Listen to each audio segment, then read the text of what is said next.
విన్భక్తి ప్రేక్షకులందరికీ నమస్కారం. మనతో పాటుగా ఉన్నారు జ్యోతిష్య రత్న, జ్యోతిష్య సామ్రాట్ చింత రుక్మంగధరావు గారు ఉన్నారు. మాట్లాడదాం. నమస్తే సార్. మాతృదేవోభవ, పితృదేవోభవ, ఆచార్య దేవోభవ. సార్, జనరల్గా మన డైలీ జీవన విధానంలో చిన్న చిన్న అవసరాలు వస్తూ ఉంటాయి. అలాంటప్పుడు చాలా మంది బంగారం తాకట్టు పెట్టుకోవడం అనేది ఎప్పటి నుంచో వస్తున్న ఒక ఆనవాయితీ ఎలాగ అయిపోయింది. ఏదైనా అవసరం అయితే వెళ్ళి వెంటనే చక్క పెట్టుకొని వస్తారు, అవసరం తీరక మళ్ళీ తీర్చుకుంటూ ఉంటారు. కానీ పెట్టడం చాలా తొందరగా పెట్టేస్తాం, కానీ వెనక్కి రావడం చాలా కష్టము. ఒక్కొక్కసారి ఒక్కొక్క టైంలో పెట్టిన వస్తువు అసలే వెనక్కి రాదు. సో బంగారం విడిపించుకోవడానికి చాలా ఇబ్బందులు పడుతూ ఉంటారు. అలాగే మనకి రావాల్సిన పూర్వం నుంచి మనకు కొన్ని ఆస్తులు వస్తూ ఉంటాయి, అవి మనకి రాకుండా చాలా మంది ప్రయత్నిస్తూ ఉంటారు. చుట్టాల్లోనే అది మనకి రాకుండా చేస్తూ ఉంటారు, మన ఆస్తి మనకి రావడానికి. అలాగే మనం పెట్టుకున్న లోన్స్ కానీ, బ్యాంక్ లోన్స్ కానీ ఇవన్నీ తొందరగా క్లియర్ అవ్వడానికి, మనం తాకట్టు పెట్టుకున్న బంగారం వెనక్కి రావడానికి, మనది అనుకున్న వస్తువు మనకి రావడానికి న్యాయపరంగా ధర్మపరంగా ఏం చేయాలి? ఇక్కడ న్యాయము ధర్మము అన్నారు. ఇక్కడ న్యాయము ధర్మము కాకుండా ఆలోచన విధానము, ఐడియాలజీ బాగుండాలని చెప్తాను నేను. ఓకే. అంటే ఇక్కడ మీరు బంగారంతో మొదలు పెట్టారు. బంగారం అంటే ఎవరు? లక్ష్మీదేవి కదా. లక్ష్మీదేవి. మన లక్ష్మీదేవిని ఏం చేస్తున్నాము? తాకట్టు పెడుతున్నాం. బంగారు కదా అక్కడ పెడుతుంది. సాక్షాత్ ఒక దేవతను ఎత్తుకెళ్ళి ఒక మార్వాడి దగ్గరనో ఎవరినో దగ్గరనో తనఖా పెట్టి డబ్బులు తీసుకుంటున్నాం. అసలు కాన్సెప్టే మంచిది కాదు. మంచిది కాదు. అప్పుడు దేవత కోపం వస్తున్నారు కదా. నీ అవసరం ఉంటే వేరే విధంగా తీర్చుకోకుండా నన్ను ఎత్తి ఇంకొకటి చేతిలో కూడా డబ్బు తీసుకుంటాను.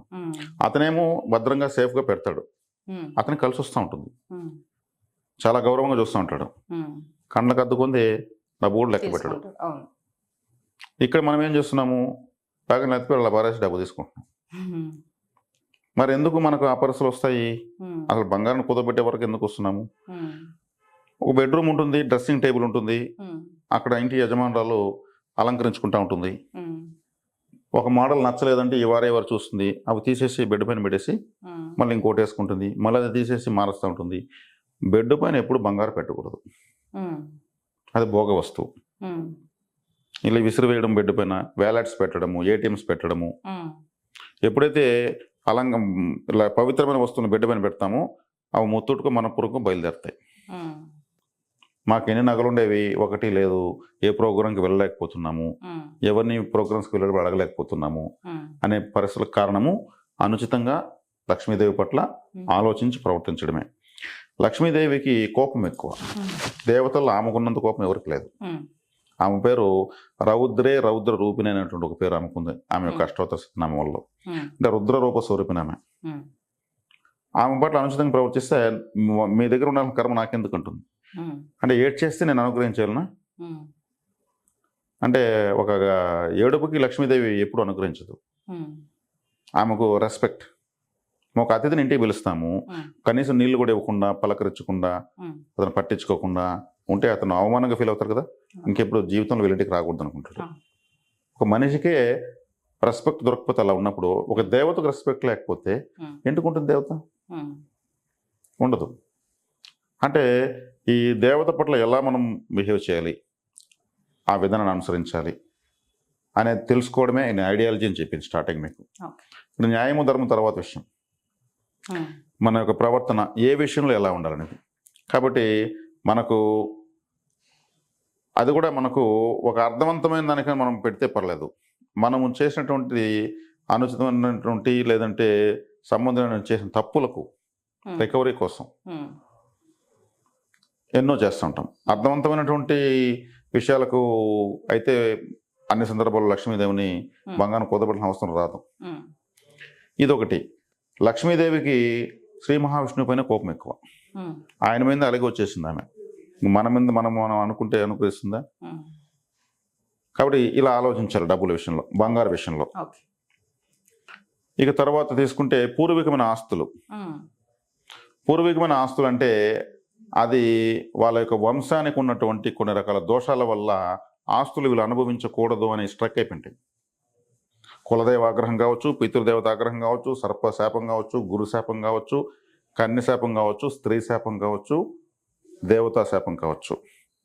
ఆస్తులు ఉన్నా వీళ్ళు అనుభవించలేక అవి సమస్యలకు నెట్టబడతాయి. ఆ దోషాలను పరిష్కరించుకోగలిగితే సులభంగా వచ్చేస్తాయి ఇవి. వీటిపైనే కోర్టుకు వెళ్ళడము, వీటిపైనే ఖర్చులు పెట్టడము.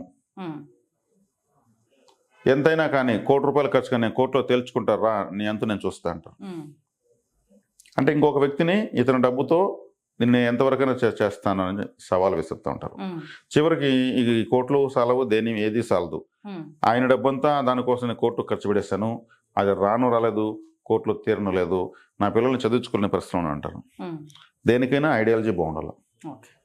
ఒక అడుగు మనమే తగ్గి కూడా నొప్పించకుండా అందరిని ఒప్పించుకుని పోగలిగితే ఆస్తులు మిగులుతాయి, డబ్బులు మిగులుతాయి, భవిష్యత్తు మిగులుతుంది. ఎంత నష్టపోయినా భవిష్యత్తు మిగిలే ఉంటుందని ఒక సామెత ఉంది. భవిష్యత్తు మాత్రం ఎప్పటికీ అయిపోదు.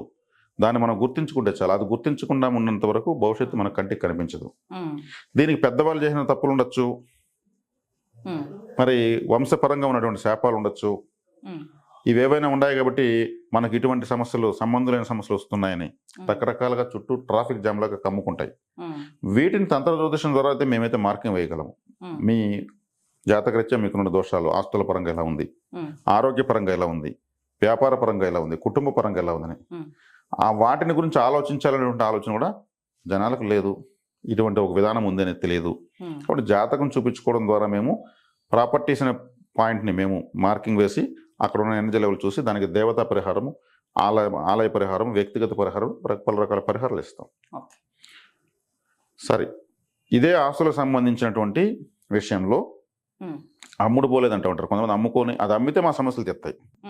అమ్ముడుపోవడం, ఆస్తులు అమ్ముడుపోవడం కూడా ఇప్పుడు ఏదైనా ఆస్తి ఉంటే అమ్మేసి తీర్చుకోవచ్చు అంటే ఆస్తి లేదంటూ ఉంటారు. కొంతమంది ఆస్తి ఉంటుంది అయినా అమ్మలేరు. అంటే ఆస్తి లేని వాటితో సమానంగా ఉంటుంది వీళ్ళ పరిస్థితి. అప్పుడు ఏం చేయాలంటే చక్కగా ఆ ఆస్తికి సంబంధించినటువంటి ప్రదేశంలో చెట్లు ఉంటాయి. చెట్టులో తెల్లటి జెండాలు నాటచ్చు, కట్టేయచ్చు వైట్.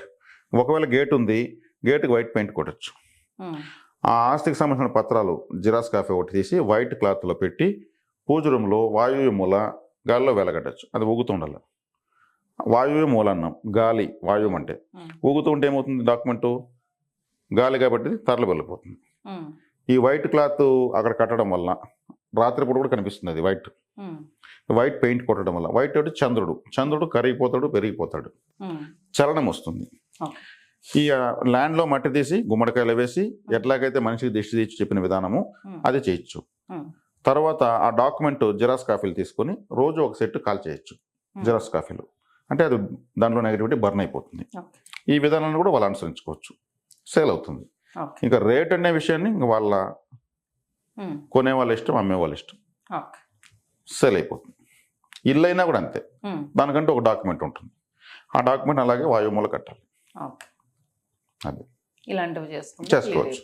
ఓకే, నమస్తే.